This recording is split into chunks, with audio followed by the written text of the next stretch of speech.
പൃഥ്വിരാജ്, ജയസൂര്യ, റഹ്മാൻ എന്നിവരെ കേന്ദ്ര കഥാപാത്രങ്ങളാക്കി ബോബി സഞ്ജയുടെ സ്ക്രിപ്റ്റിൽ റോഷൻ ആൻഡ്രൂസ് സംവിധാനം ചെയ്ത് 2013 തിയേറ്ററുകളിൽ റിലീസായ സിനിമയാണ് മുംബൈ പോലീസ്.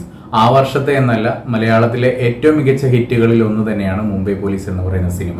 12 വർഷത്തിനിപ്പുറം റോഷൻ ആൻഡ്രൂസിന്റെ സംവിധാനത്തിൽ ഷാഹിദ് കപൂറിനെ നായകനാക്കി ദേവ എന്ന പേരിൽ അതേ സിനിമ റീമേക്ക് ചെയ്ത് ഇന്ന് തിയേറ്ററുകളിൽ റിലീസായിരിക്കുകയാണ്. സിനിമയെ പറ്റി പറയുകയാണെങ്കിൽ, മുംബൈ പോലീസ് എന്ന മലയാള സിനിമയോട് ഒരു 50% പോലും നീതി പുലർത്താൻ സാധിച്ചില്ല എന്നാണ് എനിക്ക് സിനിമ കണ്ടപ്പോൾ തോന്നിയത്. മലയാള സിനിമയിൽ പുതിയൊരു സബ്ജക്ട് കൊണ്ടുവരുന്ന ടെക്നീഷ്യന്മാരായിക്കോട്ടെ, അത് അക്സെപ്റ്റ് ചെയ്യുന്ന പ്രേക്ഷകരായിക്കോട്ടെ, അതൊരു വലിയ കാര്യമായിട്ട് എനിക്ക് തോന്നിയിട്ടുണ്ട്. നമുക്ക് തന്നെ റീസെന്റ് ആയിട്ട് ചെയ്തേക്കുന്ന കാതൽ എന്ന് പറയുന്ന സിനിമ മറ്റൊരു ഭാഷയിൽ ചെന്ന് ഒരു സൂപ്പർ സ്റ്റാർ ആ ഒരു ക്യാരക്ടർ ചെയ്യുമെന്ന് ചോദിച്ചു കഴിഞ്ഞാൽ സംശയമാണ്. അതുപോലെ തന്നെയായിരുന്നു 2013 മുംബൈ പോലീസ് എന്ന് പറയുന്ന സിനിമയിൽ പൃഥ്വിരാജ് അവതരിപ്പിച്ച കഥാപാത്രം.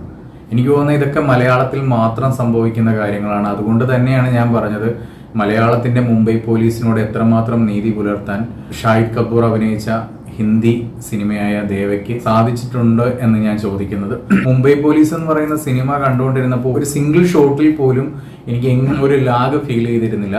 പക്ഷെ എസ്പെഷ്യലി ദേവ എന്ന് പറയുന്ന സിനിമയുടെ സെക്കൻഡ് ഹാഫിൽ നല്ലപോലെ ലാഗ് എനിക്ക് ഫീൽ ചെയ്തു. മുംബൈ പോലീസ് എന്ന് പറയുന്ന സിനിമയ്ക്ക് ഭയങ്കര ഒരു ഇമോഷണലി കണക്ട് ചെയ്യുന്നുണ്ട് ആ ഒരു സിനിമ. പക്ഷെ നേരെ മറിച്ച് ദേവ എന്ന് പറയുന്ന സിനിമയിലേക്ക് വരാൻ നേരത്ത് ആ ഒരു കണക്ഷൻ എനിക്ക് കിട്ടിയില്ല. പെർഫോമൻസുകളാണേലും പൃഥ്വിരാജ് അവതരിപ്പിച്ച ആ ഒരു കഥാപാത്രം എല്ലാ സിറ്റുവേഷൻസിലൂടെയും കടന്നു പോകുമ്പോഴും അദ്ദേഹത്തിന്റെ ആ ഒരു മറ്റുള്ളവർ അറിയരുത് എന്ന് ആഗ്രഹിക്കുന്ന ആ ഒരു കാര്യം പുള്ളി അത് ഉള്ളിൽ കൊണ്ട് നടക്കുമ്പോഴൊക്കെ ശരിക്കും നമുക്കത് ഫീൽ ചെയ്യുമായിരുന്നു. പക്ഷെ ഇത് ഷാഹിദ് കപൂറിന്റെ ക്യാരക്ടറിലേക്ക് വരാൻ നേരത്ത്, പൊതുവെ ഷാഹിദ് കപൂർ എന്ന നടനോട് എനിക്ക് ഭയങ്കര ഇഷ്ടമാണ്. പുള്ളി നല്ലൊരു നടൻ തന്നെയാണ്.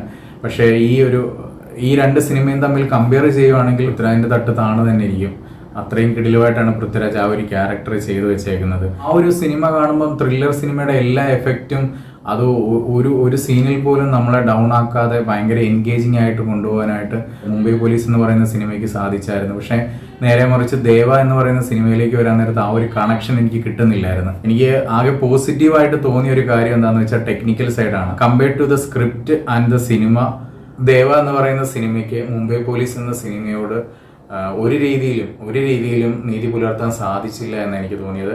ഇതൊരു സെപ്പറേറ്റ് മൂവി ആയിട്ട് നമ്മൾ കാണുവാണെന്നുണ്ടെങ്കിൽ ഒരു ആവറേജ് മൂവി എന്ന രീതിയിൽ നമുക്ക് കാണാം എന്നതിനപ്പുറം ഒരു രീതിയിലും ഈ സിനിമ എനിക്ക് എൻഗേജിങ് ആയിട്ട് ഫീൽ ചെയ്തില്ല. തീർച്ചയായിട്ടും ഓരോരുത്തർക്കും ഓരോ അഭിപ്രായമാണ്. നിങ്ങൾ സിനിമ കണ്ടിട്ടുണ്ടെങ്കിൽ തീർച്ചയായിട്ടും കമന്റ് രേഖപ്പെടുത്തുക. എനിക്ക് സിനിമ ഒരു ആവറേജ് എക്സ്പീരിയൻസ് മാത്രമാണ് തോന്നിയത്. പുതിയൊരു സിനിമയുടെ വിശേഷങ്ങളുമായിട്ട് അടുത്ത ദിവസം വരുന്നത് വരെ ഗുഡ് ബൈ.